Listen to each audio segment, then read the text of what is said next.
England తో తొలి టెస్టుకు ముందు టీమిండియాకు భారీ షాక్ తగిలింది. నిన్న జరిగిన నైట్ ప్రాక్టీస్ సెషన్ లో భారత జట్టు వైస్ కెప్టెన్ రిషబ్ పంత్ గాయపడినట్లు తెలుస్తోంది. రెవ్ స్పోర్ట్స్ ప్రకారం బ్యాటింగ్ ప్రాక్టీస్ చేస్తుండగా బంతి అతడి ఎడమ చేతికి బలంగా తాకినట్లు సమాచారం. తీవ్రమైన నొప్పితో పంత్ విలవిల్లాడాడని, ఫిజియో మైదానంలోకి వచ్చి ఐస్ ప్యాక్ పెట్టి చికిత్స అందించాడని ఆ వెబ్సైట్ పేర్కొంది.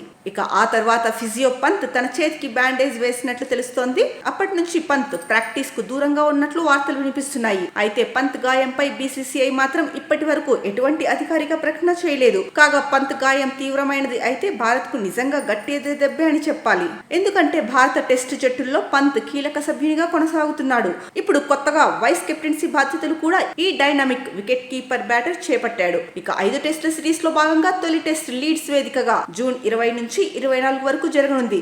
అంతకంటే ముందు ఈ నెల 13న ఇండియా ఏ జట్టుతో భారత సీనియర్ జట్టు ఇంట్రా స్క్వాడ్ మ్యాచ్ ఆడనుంది. కాగా విరాట్ కోహ్లీ, రోహిత్ శర్మలు రిటైర్మెంట్ ప్రకటించడంతో శుభ్మన్ గిల్ సారథ్యంలో యువ భారత జట్టు ఇంగ్లాండ్ ను ఢీకొట్టనుంది. ఇక ఇంగ్లాండ్ తో 5 మ్యాచ్ల టెస్ట్ సిరీస్ కు భారత జట్టును చూస్తే కెప్టెన్ గా శుభ్మన్ గిల్, సాయి సుదర్శన్, కరుణ్ నాయర్, అభిమన్యు ఈశ్వరన్, యశస్వి జైస్వాల్, నితీష్ కుమార్ రెడ్డి, రవీంద్ర జడేజా, శార్దుల్ ఠాకూర్, వాషింగ్టన్ సుందర్, రిషబ్ పంత్, కేఎల్ రాహుల్, ధ్రువ్ జుర్లే, జస్ప్రీత్ బుమ్రా, ప్రసిద్ధ్ కృష్ణ, మహమ్మద్ సిరాజ్, ఆకాశ్దీప్, హర్షదీప్ సింగ్, కుల్దీప్ యాదవ్. ఇక 5 మ్యాచ్ల టెస్ట్ సిరీస్ స్కెడ్యూల్ జూన్ 20 నుంచి 24 వరకు తొలి టెస్ట్ లీడ్స్ లో జరగనుంది. ఇక జూలై 2 నుంచి 6వ తేదీ వరకు రెండో టెస్ట్ బర్మింగ్హామ్ లో జరగనుంది. ఇక మూడో టెస్ట్ జూలై 10 నుంచి 14 వరకు లార్డ్స్ లో జరగనుంది.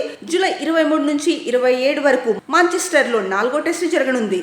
ఇక 5వ టెస్ట్ జూలై 31 నుంచి ఆగస్టు 4 వరకు కెన్నింగ్స్టన్ ఓవల్ లో జరగనుంది.